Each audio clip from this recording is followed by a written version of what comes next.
दान में विवर्धमान महान जिन विचरे हमारे ध्यान।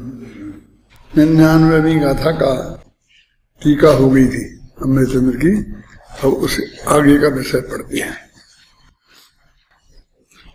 Page number 208।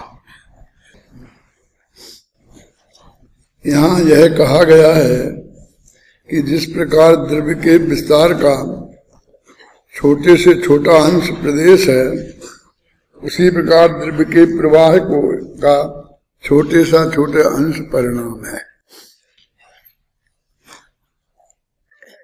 प्रत्येक परिणाम स्वकाल में अपने रूप से उत्पन्न होता है और पूर्व रूप से नष्ट होता है, और सर्व परिणामों में एक प्रवाहपना होने से प्रत्येक परिणाम उत्पाद विनाश से रहित एक रूप ध्रुव रहता है। उत्पाद व ध्रुव में समय भेद नहीं है, तीनों ही एक ही समय में हैं।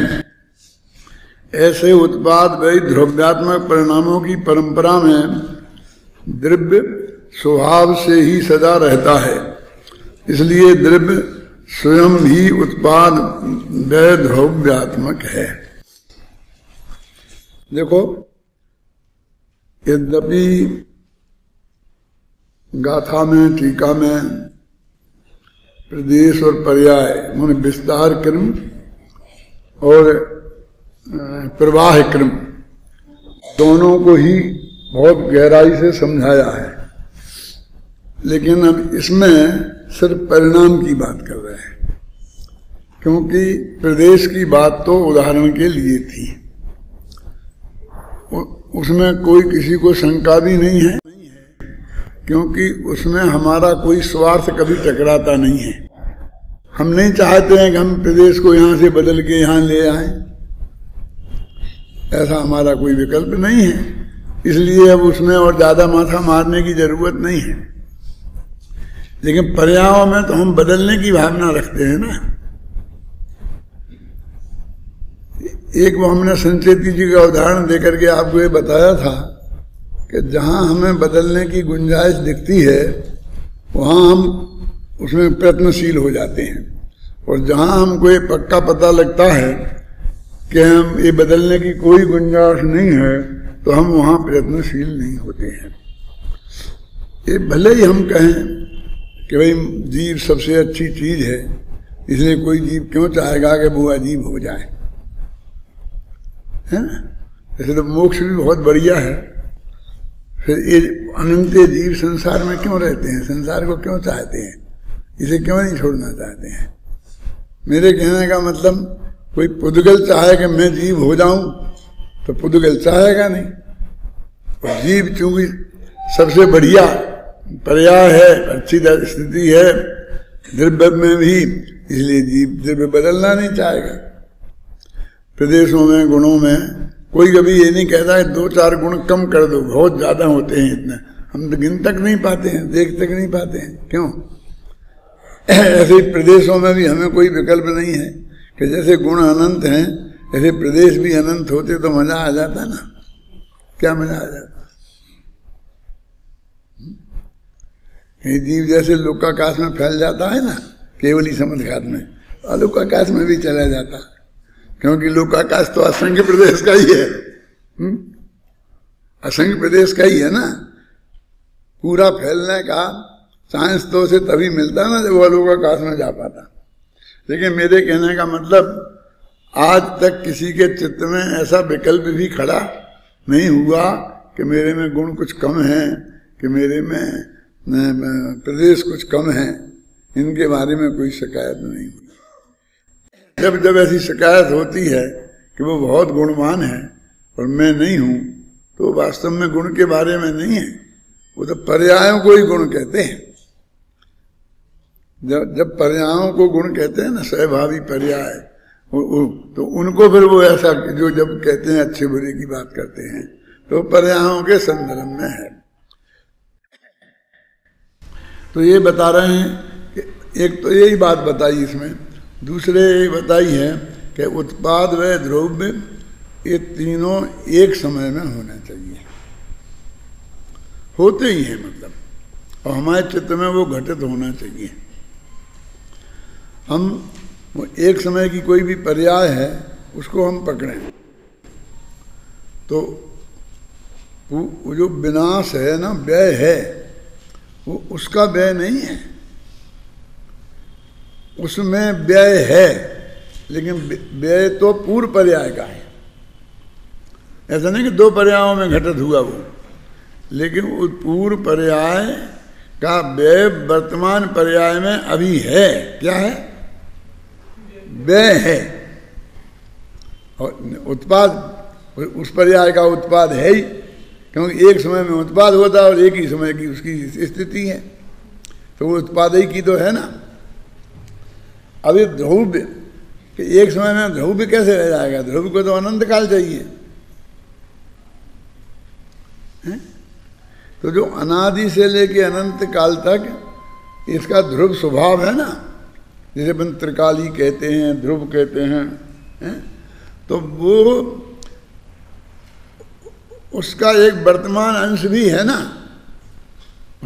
उसमें कोई तोड़ने की हमारे पास गुंजाइश नहीं है, ना उसका स्वभाव है, पर वो जुड़ा हुआ है, अनुश्रुति से रचित प्रवाह है, वो डोरे से जुड़ा हुआ है।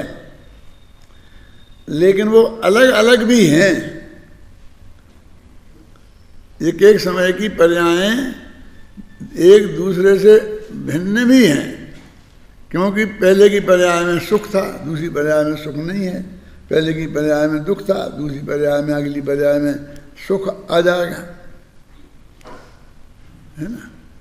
हमको बहुत अटपटा लगता है ना कोई चीज, तो जिसकी हम संभावना मान लेते हैं, अथवा मैं ये कहता हूँ कि पर्यायों का क्या अनंतर पूर्व क्षणवर्ती पर्यायों का एक लंबा सिलसिला होता है, वो वैसे ही कुछ नहीं हो जाता है, मेरे कहने का मतलब। लेकिन कभी कभी कोई चीज पर्यायें उस सिलसिले को भंग नहीं करते हुए भी इस जगत की दृष्टि में ऐसे लगते हैं कि बहुत अटपटा हो गया।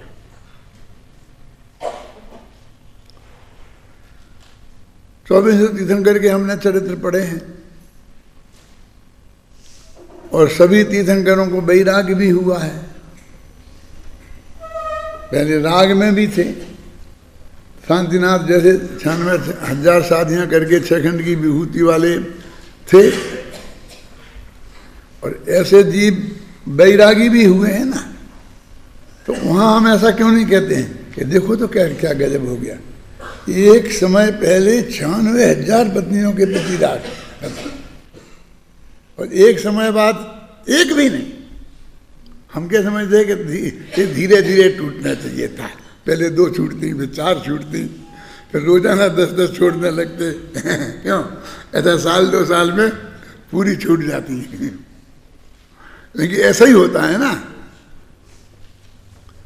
जितने भी चक्रवर्ती हैं, चाहे भरत हो, चाहे शांतिनाथ हो, चाहे कुंदनाथ हो, यानी एक समय पहले वे चक्रवर्ती थे, ना, और एक समय बाद वो नैनो दिगंबर मुनिराज हो गए।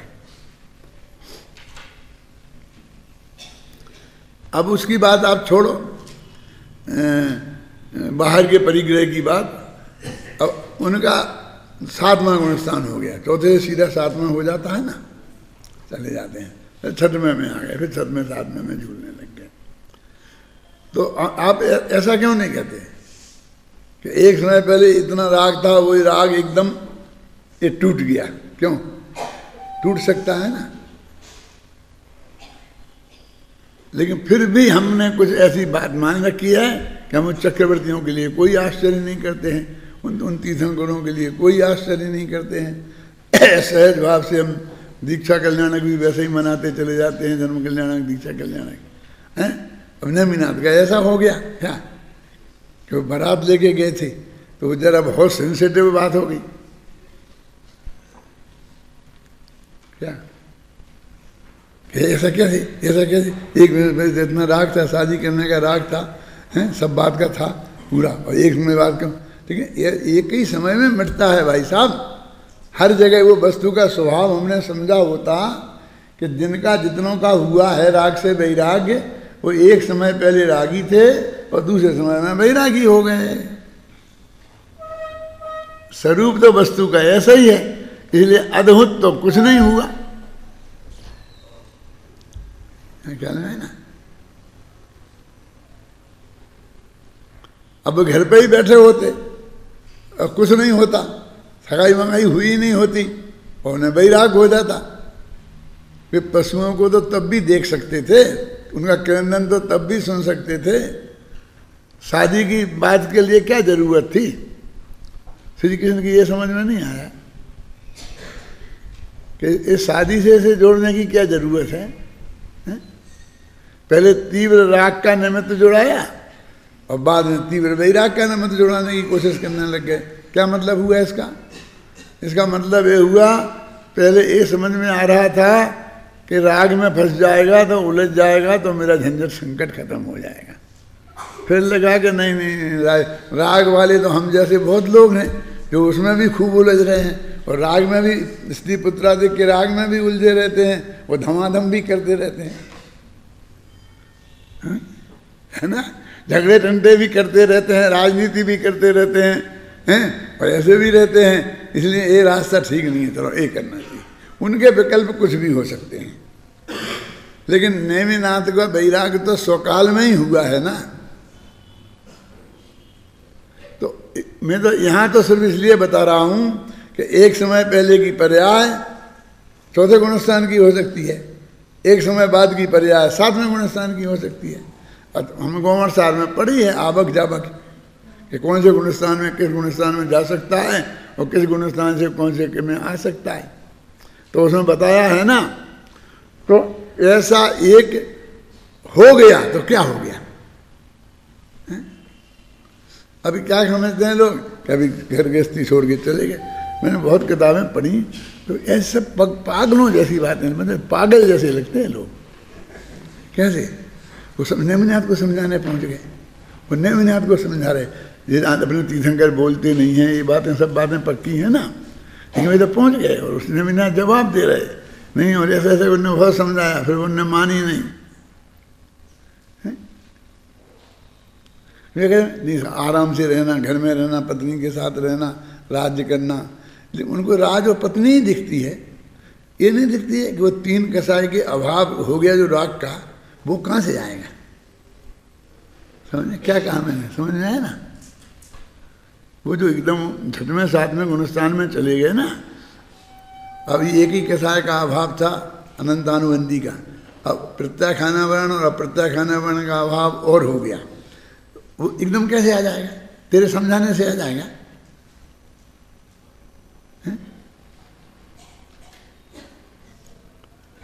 कभी तुम समझा दे कर लेके वो समझते हैं बस बाहर का है, छोड़ दिया ले लेंगे, फिर क्या है? माने वो बिल्कुल बाहर बाहर से देखते हैं कि वो अंदर में कितना क्या परिवर्तन हुआ है,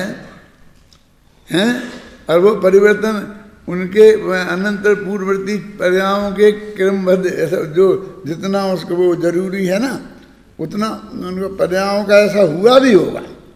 पहले तो पूर्व पर्याय का उत्तर पर्याय में अभाव है, अन्यथा वो पर्याय एक समय की सिद्ध नहीं होगी। एक समय पहले की पर्याय और एक समय बाद की पर्याय और एक बीच की पर्याय, एक बीच की है एक। तो ये तीन पर्याय पकड़ी तो ये तीनों एक सी हो जाएंगी? नहीं हो सकती। मैं कहते कदाचित जैसे सिद्ध भगवान के केवल ज्ञान है तो अनंत काल तक केवल ज्ञान होता रहा है ज्ञान गुण में से, ऐसी भी पर्याय हैं, लेकिन जगत में ऐसी तो नहीं है जिनमें आश्चर्य होता है। जगत का स्वरूप तो यही है। तो वो बताते हैं कि वो जो कंटिन्यूटी वाली चीज है, वो जिस समय उत्पाद और व्यय हुए हैं, उत्पाद वैसी बोलते भाषा ऐसी है कि पूर्व पर्याय का व्यय, उत्तर पर्याय का उत्पाद, लेकिन दो पर्याय नहीं है। वो तो पूर्व पर्याय की अपेक्षा व्यय नाम का धर्म इसमें है, ऐसा है। और वर्तमान पर्याय की अपेक्षा उत्पाद नाम का धर्म इसमें है। ख्याल में आ रही बात में है? क्यों पॉइंट ख्याल में आ रहा? एक आदमी की भी पकड़ में आ जाए ना तो बस मेरे को संतोष है कि फिर कहना बेकार नहीं गया।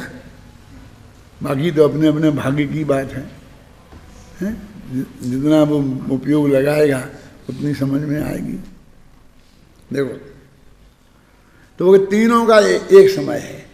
अब वो जो द्रव्य एक समय का पकड़ा अपन ने, तीनों में एक समय का है, लेकिन वो द्रव्य पूर्व पर्याय और उत्तर पर्याय से अखंड रूप से जुड़ा है। और वो उत्पाद व्यय में एक दूसरे से जुड़े नहीं हैं। वो जो जुड़ान है उसमें, उसको द्रव्य कहते हैं, और जो पृथकता है उसको उत्पाद व्यय कहते हैं। अन्यथा एक दूसरे से वो जुड़ा हुआ का कोई महत्व देंगे तो फिर वो बदल ही नहीं सकता, मतलब वो व्यय होगा ही नहीं ना, क्योंकि व्यय होगा तो पूरे द्रव्य का हो जाएगा। फिर आपने ऐसी भी भाषा सुनी होगी, इसमें भी आती है और जगह भी आती है कि कुछ लोग ऐसा कहते हैं कि द्रव्य तो ध्रुव है, उसमें उत्पाद व्यय होता ही नहीं है, पर उत्पाद व्यय तो पर्याय का होता है। ये सुना होगा आपने कहीं, ये बात पर्याय पलटती है, उसमें द्रव्य तो बिल्कुल वैसे ही पड़ा रहता है, ये कोने में लेटा रहता होगा। अब मैं आपसे दूसरे पक्ष बताना चाहता हूं कि पर्याय पर्याय नहीं पलटती है, वो द्रव्य ही पलटता है। सुनना, द्रव्य पलटना माने क्या? देखो ये प्रवचनसार है, अब जो ऐसा हो गया तो पलट गया कि नहीं पलट गया? तो प्रवचनसार से समयसार हो गया तो नहीं पलटा ना। प्रवचनसार था ना इसका नाम, तो वो नहीं पलटा, वो ये पलट गया। तो वो द्रव्य में ऐसा पलटना होता है, उस पलटने का नाम पर्याय है। आप कहते पर्याय पलटती है, पर्याय पलटती है, रोटी रोटी खाती है, क्यों? पर्याय पलटती है, शब्द ही भाषा ही गलत है। अब समझ में आया तुम्हारे में? क्योंकि उस पलटने का नाम पर्याय है।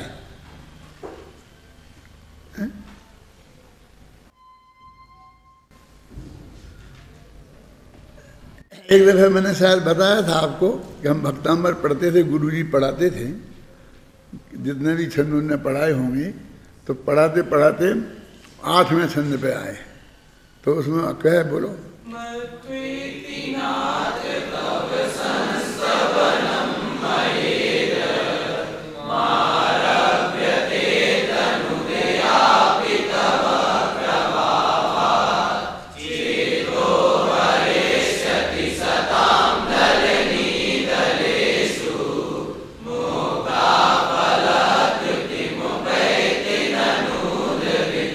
अब इसमें लगा मारभ्यते, मैं हे भगवान आपकी स्तुति आरंभ करता हूं। ये कोई महाकाव्य तो है नहीं, 2000 पेज की किताब तो है नहीं।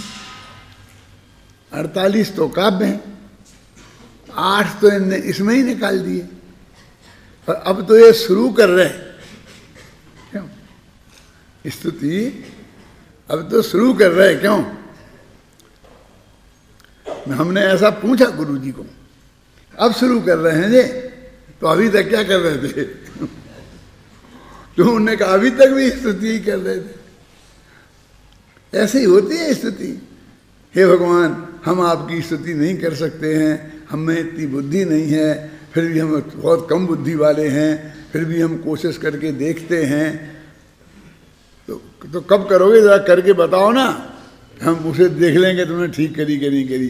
एक कर ही तो रहे, हम आपकी स्तुति नहीं कर सकते हैं, हम में भाषा में हमारी ताकत नहीं है, हम बहुत अल्प बुद्धि वाले हैं, इसी का नाम भगवान की स्तुति है। और क्या करने वाले हैं? पूरा भक्तामृत पढ़ लो, बस ऐसी ऐसी बातें हैं। बहुत लोग नाराज हो सकते हैं जो मेरे मेरे भक्तामर के बारे में जो विचार है ना, उन्हें सुने तो नाराज हो सकते हैं। इसलिए मैं कहता नहीं हूँ, मुझे सुमंत भद्र के स्तोत्र बहुत बढ़िया लगते हैं। कि है क्या इसमें, उसे उसका डर नहीं लगता, शेर का डर नहीं लगता, हाथी का डर नहीं लगता, फलाने का डर नहीं लगता, युद्ध का डर नहीं लगता, बस 7 भय से रहित हो जाता है, सबका डर नहीं लगता, झगड़ा खत्म।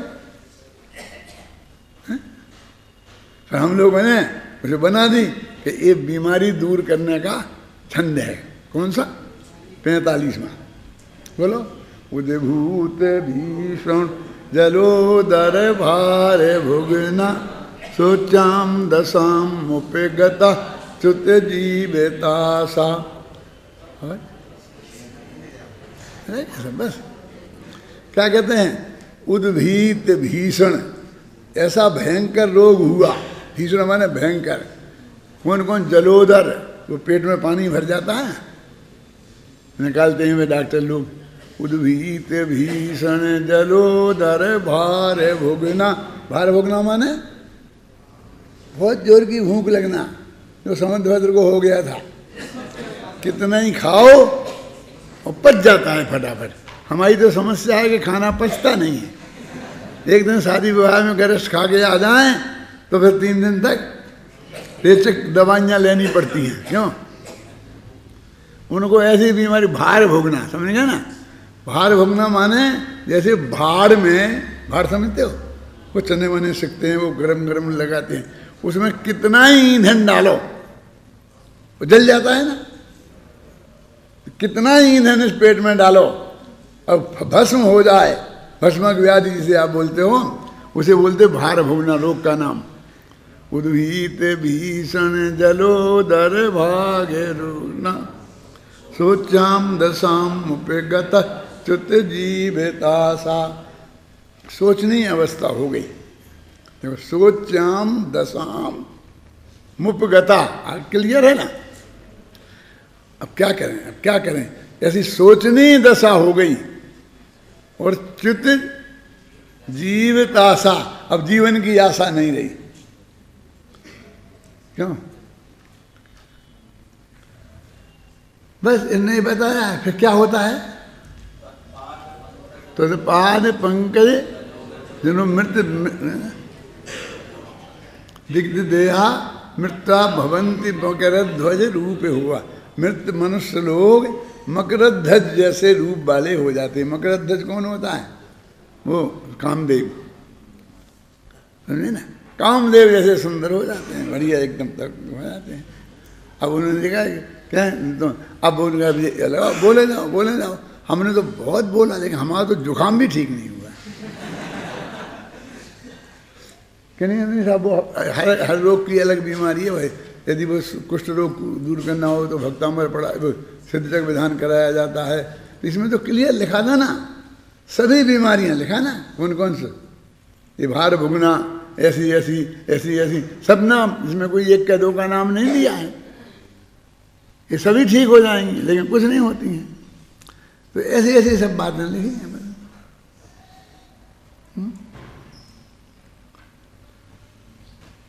चलो आचार्य जैसे वो ऊपर का क्लियर हो गया। पहले में क्या था, बोलो क्या क्लियर हुआ है? हाँ बोलो बोलो, खड़े हो, बोलो खड़े हो गए, बोलो। उत्पाद और व्यय एक ही पर्याय में घटित होते हैं। हाँ, जो पर्याय है वह पूर्व पर्याय। क्या क्या होते हैं एक ही पर्याय में घटित? उत्पाद, व्यय और द्रव्य। हाँ, तीनों ही। पहली दफे तूने 2 ही बोले थे, है क्या? नहीं है? ऐसा नहीं, बैठ जाओ। ऐसा है, तुम लोग जो सुबह पाठ करते हो, दोपहरी में पाठ करते हो, बहुत गलत बोलते हो, सही नहीं बोलते, सही ध्यान से पढ़ते नहीं है। मैंने शांति जी को बोला है कि ऐसे अनाड़ियों को खड़ा मत करो, पहले आप उनसे सुन लो, और आपको लगे कि बिल्कुल शुद्ध पढ़ रहे तो ही उनको यहाँ खड़ा करो। हैं? आप सोचते हो चिंता करने की तो कोई बात ही नहीं, क्योंकि सुनने वाला तो कोई यही नहीं है? ऐसा नहीं, शुद्ध पढ़ना आना ही चाहिए। वो ऐसे जैसे जबान में कुछ आ जाता है दांत में खाते वक्त तो अटक जाता है ना, वो अटक, ऐसे बीच में यदि वो अशुद्ध बोलता है तो वो मतलब फ्लो भंग हो जाता है। पहले भी मैं कई दफे कह चुका हूँ हैं। और साहब का चाह तो पड़ा ही होगा, नहीं अक्षरो न्यूनो मंत्रो निहंती विश्वेदिनाम, अक्षर से न्यून नहीं होना चाहिए। ये सब मंत्र हैं जो आप पढ़ते हो, बहुत अद्भुत चीजें हैं ये, क्योंकि बहुत गहरा तत्व ज्ञान हर एक एक गाथा में, वो आचार्य देव की गाथाएं हैं ना, पूरा पूरा तत्व ज्ञान बहुत गहराई से भरा हुआ है। आज की गलतियां बताऊं कि कहां कहां गड़बड़ हुई थी, अब मुझे याद नहीं है, छोड़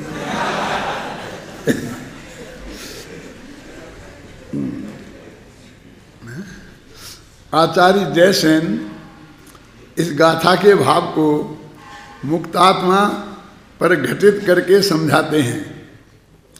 अंत में लिख देते हैं कि जिस प्रकार यह परमात्मा द्रव्य एक समय में उत्पाद व द्रव्य रूप से परिणमित होता हुआ भी सत्ता लक्षण वाला कहा गया है, उसी प्रकार सभी द्रव्य एक ही समय में उत्पादादि रूप से परिणमित होते हुए सत्ता लक्षण वाले हैं, यह अर्थ है।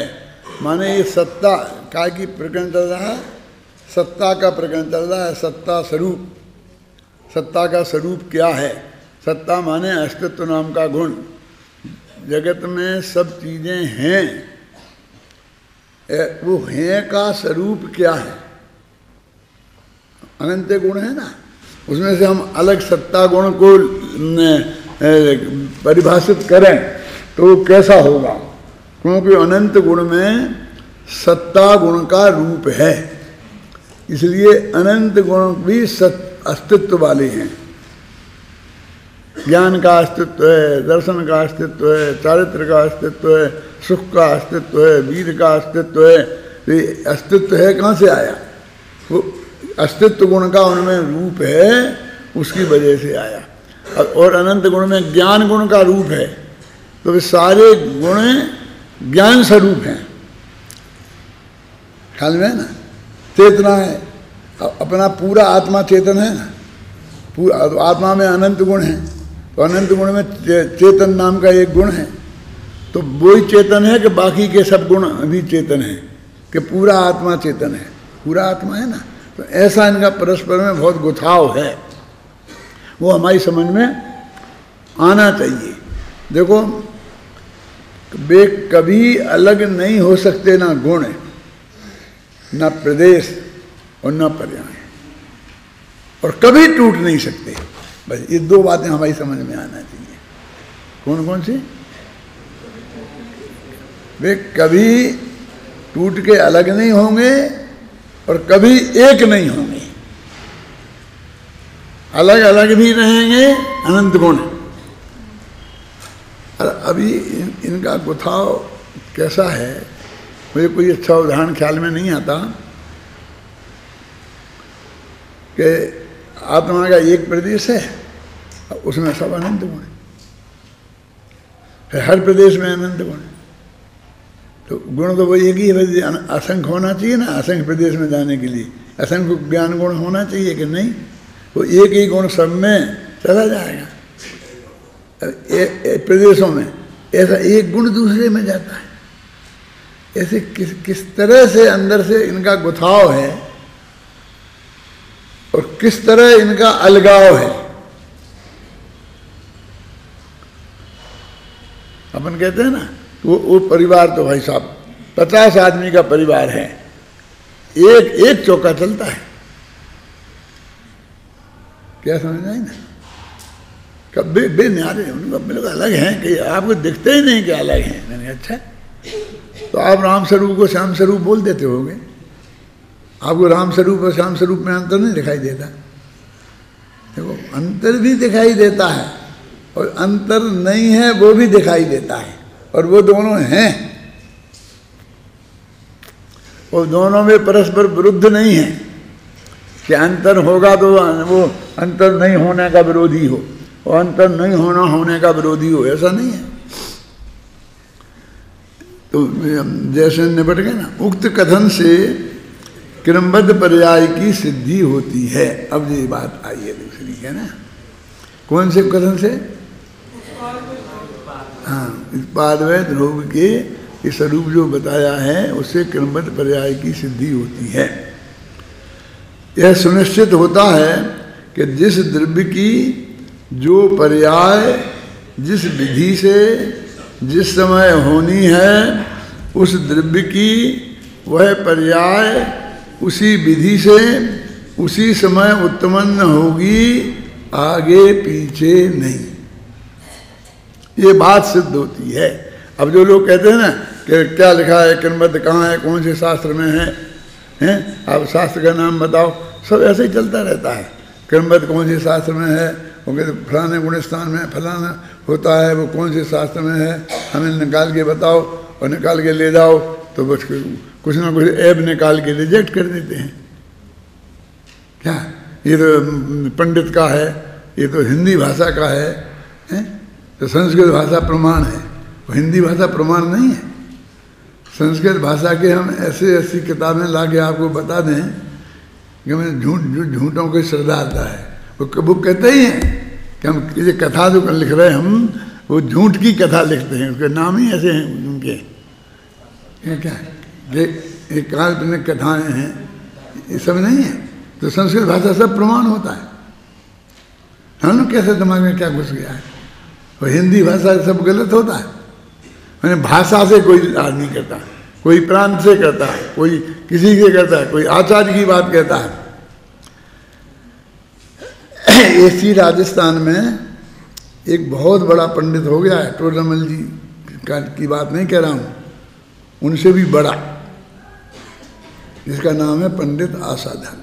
नाम सुना ना? 1000 वर्ष पहले इधर मांडलगढ़ है ना, इधर कहाँ, इधर राजस्थान के इसी कॉर्नर में है। हाँ, तो मांडलगढ़ में जो ऊपर किला है, उस किले के अंदर जो मंदिर है, उस मंदिर में वो बैठ के रहते थे, लिख करके साहित्य लिखते थे। उन्होंने मुनियों का आचरण कैसा होता है इस पे शास्त्र लिखा है, और सबसे बड़ा शास्त्र है वो अनंगार धर्मामृत। और उसमें नयों का वर्णन ऐसा है, पानी जैसा एकदम बहता है। ये जो नए चक्र पढ़ते हो तुम लोग, आसाधर जी ने लिखा है उसमें। कितने बड़े विद्वान थे, आप उसकी कल्पना नहीं कर सकते। और संस्कृत भाषा पर कितना गहरा अधिकार था।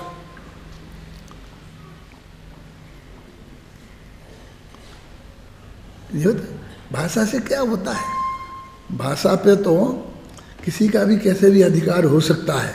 मैं ये कहता हूँ कि वो कोई अभिनंदनीय नहीं है, ऐसा मैं नहीं कह रहा हूँ। अभी एक बात मेरे दिमाग में आ रही है तो मैं कह देता हूँ। एक महावीर जी में एक पंडित मूलचंद जी रहते थे, आप जानते हो, ऐसे टोंटे हाथ के थे, आप लोग जानते होंगे। संस्कृत भाषा के बहुत बड़े विद्वान, कालिदास जैसे काव्य लिखें। एक विद्यासागर जी के गुरु ज्ञान सागर जी, उनका नाम पंडित भूरामल जी था, वे भी ऐसे ही विद्वान थे। कालिदास जैसे संस्कृत में आप काव्य लिखें, और लिखे हैं उनने दादा, ऐसे विद्वान संस्कृत के। उनकी एक किताब मुझे मिली कि संस्कृत भाषा में लिखी। क्या था संस्कृत भाषा में, कैसी लिखी मालूम? राजुल और नेमी के काव्य पे है ना, उस पर लिखी, और उसका नाम रखा उन्होंने कोई दूत, वचन दूत। तो कालिदास की एक पंक्ति, वो 3 पंक्तियां अपनी, तो पूरा मेघदूत उसमें गर्भित कर दिया। इतना, और बिल्कुल बहुत बढ़िया मंदा क्रांता छंद, फलाने छंद, जो भी कुछ छंद उसमें है ना, उन छंदों में संस्कृत की बहुत बढ़िया। तो मैं उन्हें जानता था पर्सनल, और उनकी मैं बहुत महिमा भी सुनी थी, परिचय भी था मेरा। तो मुझे बहुत उत्सुकता हुई, तो मैंने उसके साथ में उसको किताब को मंगाई, यहाँ वहाँ से ढूंढ ढांड करके पूर्वार्ध तो नहीं मिली, उत्तरार्ध मिली है। तो उस उत्तरार्ध को मैंने पढ़ा, तो भाषा इतनी बढ़िया, परमार्जित, ये सब एकदम A1। लेकिन जो बातें लिखी, अब मैं उसे क्या बोल रहा हूँ, मैं कोई शब्द नहीं बोल सकता। कुछ जैसे बिल्कुल जैन धर्म की जीरो ही समझ नहीं हो, मैं क्या बोलूं, मैं तो जमीन पे गिर गया ऊपर से गिर गया।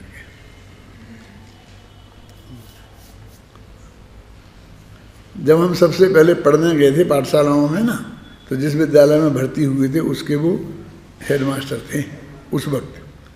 तो यद्यपि उनने हमें पढ़ाया नहीं, क्योंकि उनके असिस्टेंट लोग उनके पास ही पहली क्लास में आएगा तो कोई पढ़ेगा ना, लेकिन हम 6 महीना रहे उसमें, जब जो वो रहते हैं। फिर वो महावीर जी आ गए, लेकिन सब कुछ तत्व कुछ है ही नहीं, क्या बोल रहे हैं, कैसे बोल रहे हैं, ये समझा रहे हैं, नेमिनाथ को समझा रहे हैं, वो कोई भी नागरिक समझा रहे हैं। पहली राजुल पहुंच गई तो राजुल समझा रही है, फिर राजुल आई तो राजुल का बाप पहुंच गया हैं, वे समझा रहे हैं, छोड़ो छोड़ के ये तकलीफ पाओगे, ये तकलीफ पाओगे, ये तकलीफ पाओगे। 12 मासा लिखा तो उसमें ये लिखा, यहाँ इतनी तकलीफें हैं तो हमारे साथ चलो, वहाँ हम सब आराम से रखेंगे हैं। तो मैं कहते इन्हीं संयोगों के नाम है। तो मुझे उस वक्त विचार आया, वो मैं कह रहा था कि वो 6वें 7वें गुणस्थान में पहुँच गए, 3 कसाय का अभाव हो गया। अब तुम्हारी ये बेवकूफ़ की बातें वे समझना तो क्या सुनेंगे, और अपने यहाँ तीर्थंकर बोलते ही नहीं हैं, किसी की सुनते ही नहीं हैं। क्यों? दीक्षा लेने के बाद केवल ज्ञान हो जाए तक वे बोलते ही नहीं हैं। तो वहाँ बोलवा नेमिनाथ ने ऐसा, श्वेतांबरों में तो है ही बहुत बहुत ज़्यादा, श्वेतांबरों के तो बहुत हैं, दिगंबरों में भी ऐसा है। क्या करें बोलो। मैं सिर्फ इस बात के लिए सुनाई ये कहानी आपको, किस बात के लिए, कि भाषा के पीछे तुम मर रहे हो, भाषा के इतने बड़े विद्वान हो, भाव बिल्कुल जीरो है। अब भाषा का ज़्यादा महत्व है कि भाव का। तुम्हारी समझ में ये तत्व ज्ञान आ जाए, क्या क्या जाना, ये 3 लेने पड़ी है, पर मैं उसकी बात कर रहा हूँ कि सब कुछ नक्की है, जिस द्रव्य का, जिस क्षेत्र में, जिस काल में, जिस भाव में, जब जो जैसा होना है, जिस निमित्त से उस द्रव्य का, उसी क्षेत्र में, उसी काल में, उसी निमित्त से वैसा ही नियम से होगा। क्या ख्याल में है ना आपकी माँ? ये भाव समझ में आ जाए, काम हो गया, समाधान हो जाएगा। हाँ हो जाएगा, मोक्ष के हाँ मोक्ष भी हो जाएगा, क्या रह गया बाकी। यदि उसको असली समझ में आ गई तो उसके माथे से कर्तृत्व का भार उतरे बिना रहेगा नहीं। यदि विकल्पात्मक ज्ञान में भी आए तो भी अनंत शांति हो जाती है। यदि असली श्रद्धा में आ जाए तो उसका कहना ही क्या है?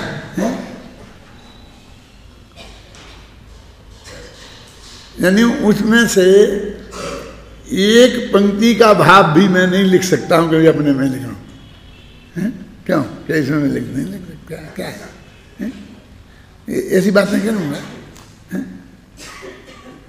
हमको इतना ध्यान नहीं रखना चाहिए कि नेमिनाथ क्या क्या है, उनके मुख में क्या डालना, उनके दिमाग में क्या डालना, उनके कान में क्या डालना, राजुल क्या है, उग्रसेन क्या है, कौन व्यक्ति का क्या व्यक्तित्व है, कैसा व्यक्तित्व है, ये हमको नहीं समझना चाहिए।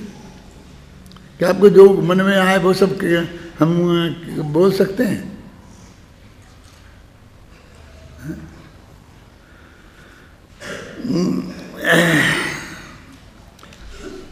यहाँ देखो, यहाँ पढ़ रहा ना, ठीक है, मैं सही जगह हूँ। यहाँ क्षेत्र के नियमित क्रम के एक पैरा छूटेगा। उक्त प्रकरण में सर्वत्र अनुस्यूति से रचित एक प्रवाह है, वाक्य जो कि अनेक बार आया है, ध्यान देने योग्य है। इसका अर्थ तो आपको बताया है ना, अनुश्रुति से रचित एक प्रवाह है। प्रवाह माने पर्यायों का होता है प्रवाह, परिणामों का, और उसका प्रदेशों का विस्तार। तो अब ये प्रवाह की बात है कि सर्वत्र परस्पर अनुश्रुति से रचित, परस्पर कौन, एक पर्याय और दूसरी पर्याय में अनुश्रुति से रचित एक प्रवाह है वाक्य जो कि अनेक बार आया है, ध्यान देने योग्य है। और मोतियों के हार के उदाहरण से स्पष्ट है कि जिस प्रकार हार में मोतियों का क्षेत्र अपने क्रम में नियमित है, उसी प्रकार झूलते हुए हार में उनके प्रगटने का काल भी नियमित है। जो मोतियों का डोरे में पड़ा हुआ हार का जब उदाहरण शांति जी आया तो मेरे दिमाग में एक विकल्प बहुत चलता रहा कि ये डोरा ये कभी भी तोड़ के निकाला जा सकता है। इसका उदाहरण दिया जो कभी नहीं टूटे उसके लिए क्या। तो जब वो इसलिए मुझे सिंगमरमर की माला और वो जो मैंने झूठा किया ना कि नहीं, क्योंकि हम लोगों को देखते हैं फटाफट निकाल लेंगे, ये माता बनेगी, कैसे पागल हैं, मोतियों का हार हम तो रोज ही ना बदल लेते हैं, उनके स्थान बदल लेते हैं, सब जगह कर देते हैं, ऐसे गूंथ देते हैं, कौन सी बड़ी बात है। क्योंकि इतना विवेक, इतना अकल नहीं है कि यहाँ पर सिर्फ हम उस डोरे को नहीं तोड़ें तो उनका क्रम नहीं बदल सकते, ऐसा है। इसका उदाहरण इसका है, क्योंकि वस्तु में तो तोड़ा ही नहीं जा सकता, तो डोरा भी अटूट होना चाहिए ना। लेकिन कहाँ से लाया आचार्य ने वो अटूट दोहा उन्होंने तो यही माला देखी होगी, कौन सी, लोग मंदिर में बैठे बैठे जपते रहते हैं ना जो कल तुम लोगों ने यहाँ रख दी थी। इसलिए मैं क्या कहना चाहता हूँ कि तुम ये डोरे और माला के मोतियों में वो जो टूटने वाले स्वभाव को दिमाग में से निकाल देना, समझ लो वज्र का डोरा है। मैंने सीधी सच्ची बात है, ऐसा कोई जादू मंत्र करो कि वो डोरा टूटे नहीं और मोतियों का स्थान बदल जाए। क्यों कि ऐसा नहीं हो सकता है। बस यही बात हमें समझानी है कि वो ऐसा अटूट दोहे में जुड़ी हुई है। पर्याय देखो, मोतियों के क्षेत्र क्रम से नियमित हैं, उसी प्रकार झूलते हुए हार में उनके प्रगटने का काल भी नियमित है। अब ये झूलते हुए क्यों कह रहे हैं, माने हार माला कहीं उसको ऐसे ही रख लो, बस ऐसी माता ये उदाहरण ऐसा। अब झूलते हुए ऐसा दिखता है, ऐसी झूल रही होगी, मैंने कहा ऐसा नहीं है। तो फिर वो झूलते हुए का क्या अर्थ शांति जी यहाँ, फिर बहुत माथा मारा मैंने तभी जब किरमत पर्याय लिखी थी, तब जो इसमें लिखा है सब वो झूलते माने एक मोती पे से हमारी उंगली हटा के हम दूसरे मोती पे गए, तो उससे से हटा के तीसरे पे गए, तो वो ऐसी ऐसी जो घूम रही ना उसको वो झूलते हुए कह रहे। मुझे घूमते हुए कहना चाहिए, वो झूलना तो अपन ऐसा ऐसा समझते हैं। तो दादा ख्याल में नहीं बात क्या कह रहा हूं मैं, वो घूमते हुए है, झूलते हुए नहीं।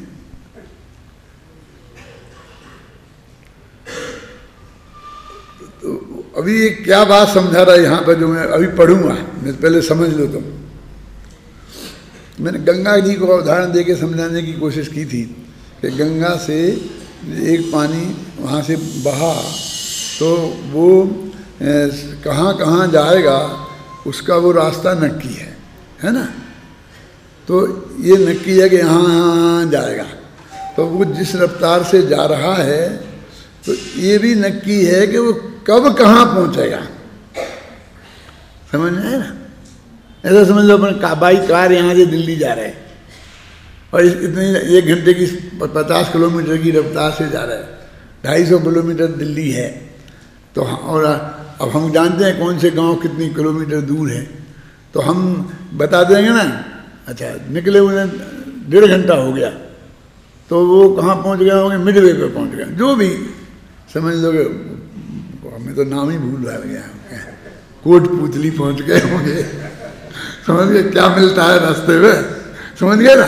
तो अपने से अंदाज लगा लेते हैं ना कि इस रफ्तार से गए हैं और इस दिशा में इस रोड से गए हैं, तो अभी इतने यहाँ पहुँचे होंगे।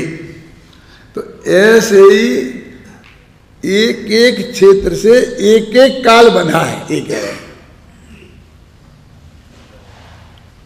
समझ में ना, ये इसमें लिखा है। एक एक क्षेत्र से एक एक काल बना है, मतलब क्या कि जब वो चल रहा है, वो माला चल रही है अपने हाथ में, तो अब माला अपन पूरी करेंगे जितने में, समझे ना, 108 गुड़िया हैं, और मान लो कि हमने 108 सेकंड में पूरी की, तो एक एक सेकंड में एक एक माला की ये बात है क्या, नहीं जान सकते ना अपन, बता देते ये भाई तुम्हारे प्रतिष्ठाचारी सब जने शांति से बैठ जाओ, अभी मैं मंत्र बोलूँगा, माला जाप करूँगा, अब आप तो सुहा सुहा बोलते जाना, 10 मिनट लगेंगे। तुम्हें कैसे पता 10 मिनट लगेंगे, हम रोज ही ना बोलते हैं ना, इतने गुड़िया हैं, इतने माला हैं, समझ में ना। तो वो नक्की है ना, एक एक समय ऐसे ही बता रहे, देखो पढ़ता हूँ मैं आप ध्यान से, उसे झूलते हुए हार में उनके प्रगटने का काल भी नियमित है।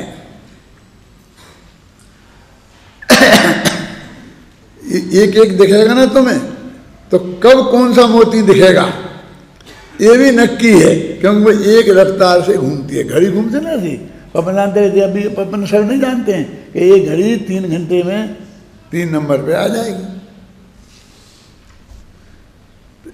क्षेत्र से काल बंधा है, वो ये कह रहे, विस्तार से प्रवाह बताना है ना। जिस प्रकार प्रत्येक द्रव्य में उसके प्रदेश का विस्तार नियमित है, निश्चित है, उसी प्रकार उसका काल प्रवाह भी नियमित अर्थात निश्चित है। क्षेत्र का विस्तार जैसे नक्की है, तो काल का प्रवाह भी नक्की है। यहाँ क्षेत्र के नियमित क्रम के माध्यम से काल संबंधी नियमित क्रम को स्पष्ट किया गया है, क्योंकि क्षेत्र संबंधी क्रम नियमितता आसानी से समझी जा सकती है। उसके लिए उदाहरण मिल जाता है ना सामने रखा हुआ, अब ये मिल गया ना ऐसा, ऐसे एकदम इतने कितने टुकड़े कर लो, ये कर लो, ये कर लो। अब काल का ऐसा नहीं है, काल का वो नष्ट ही हो जाता है, वो है ही नहीं, मुझे एक समय रहता है पकड़ में, वो है अनादि अनंत। जिस प्रकार द्रव्य को, ठीक है, संपूर्ण विस्तार क्षेत्र से लक्ष्य में लिया जाए तो उसका संपूर्ण क्षेत्र एक ही है ना। उसी प्रकार द्रव्य को तीनों काल के परिणामों को एक साथ लक्ष्य में लेने पर उसका काल त्रैकालिक एक है। अब गुरुदेव श्री के प्रवचनों में आप सुनना, इस शब्द का बहुत प्रयोग करते हैं, त्रैकालिक ध्रुव। ध्रुव माने का अर्थ भी वही है और त्रैकालिक का अर्थ भी वही है, लेकिन वो उनकी महिमा ये है ना कि वो अनादि अनंत आत्मा। अब वो पर्याय शामिल नहीं पड़े, इसके माध्यम से ही तो पर्यायों का अखंड प्रवाह शामिल है, ये तो बता ही रहा नहीं। फिर त्रैकालिक का तुम अर्थ ही नहीं समझे, ध्रुव का ही अर्थ नहीं समझे। फिर त्रैकालिक जिसे हम बोलते हैं, तो त्रैकालिक तो जब होगा, वो तो दो चीजें अलग अलग हैं तो उनका कोई जुड़ान नहीं होता, वो एक दूसरे से जुड़े होंगे तो ही वो एक वस्तु त्रैकालिक कहलाएगी। तो फिर ऐसा क्लियर क्यों नहीं लिख दिया? तो वो कहते त्रैकालिक होते ही तो वो द्रव्य हो जाता है, क्योंकि त्रैकालिक होना तो द्रव्य का लक्षण है, पर्याय का लक्षण तो एक समय का होना है। अब आपके को पर्यायों का पिंड है, तो पर्यायों के पिंड को तो द्रव्य कहते हैं, तो तुमने पर्याय क्यों नहीं कहा? पर्याय क्यों नहीं कहा? हमने निकाल दी सब पर्याय, पर्यायों के पिंड को भी निकाल दिया। इसने नहीं कहा, आगम में तो सब जगह कहा है। तेरी इतनी स्थूल पकड़ है कि तेरी समझ में नहीं आता तो कोई क्या करे?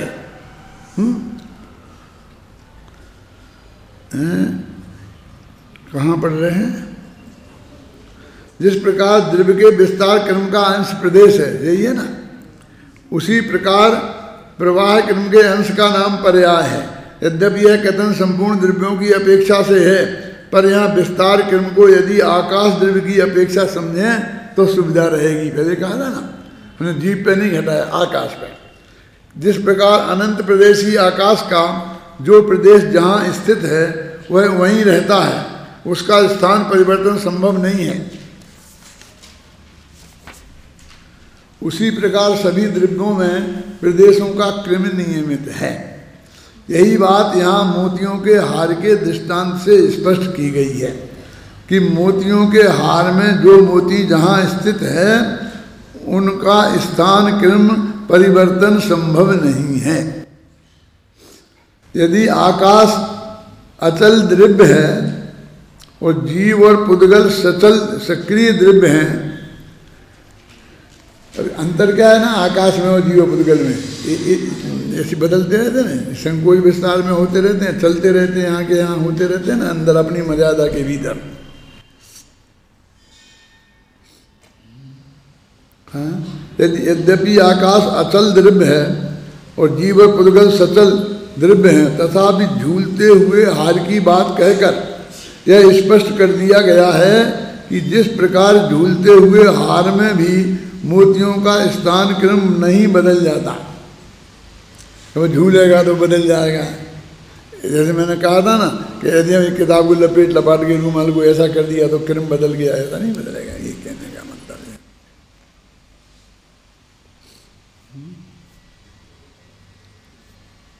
कौन है ये?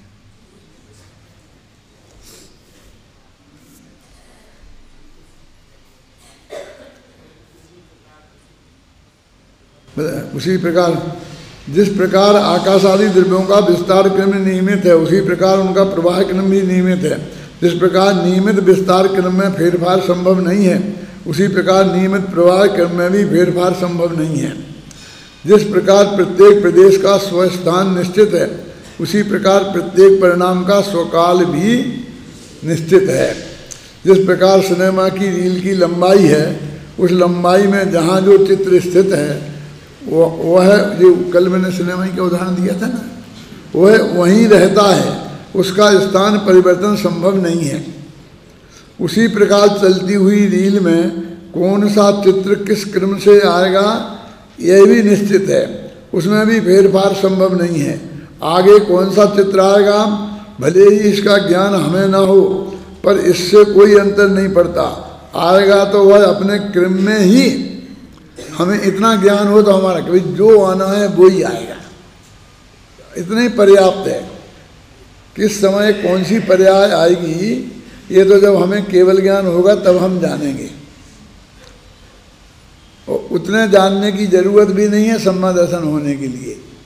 इतना ही जानने की जरूरत है कि जिस पर्याय का जो समय नक्की है वो उसी समय आएगी, और समय नक्की है और किसी ने किया नहीं है, वो अनादि से और अनंत काल तक का है, कोई काम बाकी नहीं है, सब बिल्कुल अप टू डेट तैयार है। फिर हम क्या करें कि तुम्हारा काम सिर्फ जानना है, जानना तुम्हारा स्वभाव है, तो जानो बस, खत्म। कैसे में करें नहीं कर तो सकते, यही तो जानना है। जैसे सोपान, अब जो सीढ़ियों की उदाहरण दे रहे हैं, सीढ़ियों का क्षेत्र अपेक्षा से अपरिवर्तनीय निश्चित क्रम होता है। देखो माला से सीढ़ी पे इसलिए आए कि वो कोई अभी सीढ़ी ये पहली दूसरी तीसरी चौथी तो ऐसी आसानी से बदल जाए, ऐसा नहीं है। पूरी बिल्डिंग तोड़ ताड़ के बदलो तो वो अलग बात है, ये माला को तो ज़रा झटके में तोड़ सकते हैं, है ना। उसी प्रकार उस पर चढ़ने का भी अपरिवर्तनीय कालक्रम भी होता है। अपरिवर्तनीय कालक्रम मतलब अब 100-200 सीढ़ी ले लो, 10-5 सीढ़ी से काम नहीं चलाओ, तो आप इस 100 सीढ़ी वाला एरिया इतने समय में यहाँ से चल के वहाँ पहुँच जाएंगे। तो किस समय आपका पैर किस सीढ़ी पर पड़ेगा ये नक्की है कि नहीं, वैसे जाना जा सकता है। जाना जा सकता है तो नक्की है। आध घंटे बाद जो बिल्कुल बीच की सीढ़ी होगी उस पर हम पहुंच जाएंगे।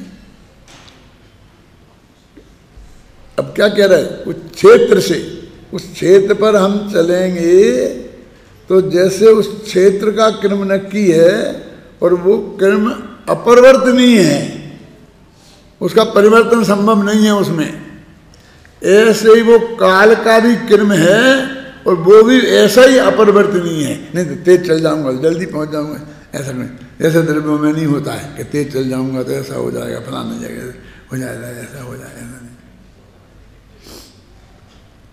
मुझे बताया था नहीं, रेल भी है ना, तो कहते हैं ये लेट होती है ना, लेट होती है तो कवर कर लेती है। क्या बोलते हैं कवर कैसे कर लेती है, कि वो जो इंजन वाला है ना थोड़ा तेज चला देता होगा इंजन, कुछ नहीं तेज मेज नहीं चलाता, वो तो वैसा ही चलाता है, वो तो बना हुआ है, वो तो उस ट्रेन में इंजन में बंधा रहता है, उससे ज़्यादा चाहे इतना दबाए वो तेज होती ही नहीं है। जैसे गाड़ी में से अनाड़ी लड़कों को देते हैं ना तो 60 पे बांध देते हैं, वो चाहे जितना वो क्लच दबाए वो 60 से ज़्यादा रफ्तार पर जाएगी ही नहीं।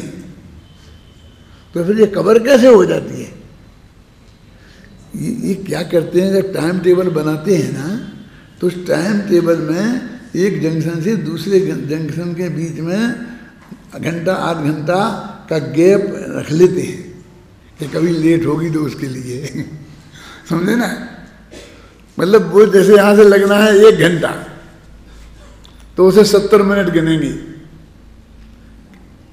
तो ऐसे वो 70 में कवर वो 1 घंटा पीछे हो गई तो 2-3 जंक्शन पास होंगे, तब तक वो सही उसी रफ्तार से चलती हुई और उससे सही ट्रेन पे आ जाएगी।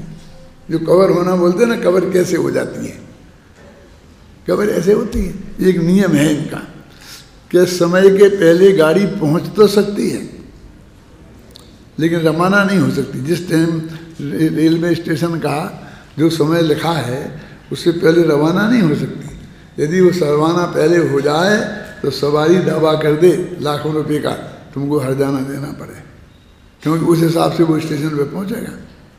पहले पहुंच गई तो खड़ी रहेगी, लेकिन जो रवाना होने का टाइम है उसके पहले वो रवाना नहीं कर सकते कवर करने के लिए कैसा करे, ऐसा नहीं होगा। तो ऐसे ही वस्तु का स्वरूप में सब व्यवस्था है, तुम्हें कुछ नहीं करना है। और यहाँ तो कहते गाड़ी लेट होती ही नहीं है, यहाँ तो एक समय नक्की है। अनादिकाल से क्षेत्र के प्रवाह के साथ काल के प्रवाह को समझाया है, और वो जैन दर्शन की सबसे बड़ी उपलब्धि है। हो गया ना पूरा? कल पढ़ने को बचा कुछ गए? बस हो गया तो चलो।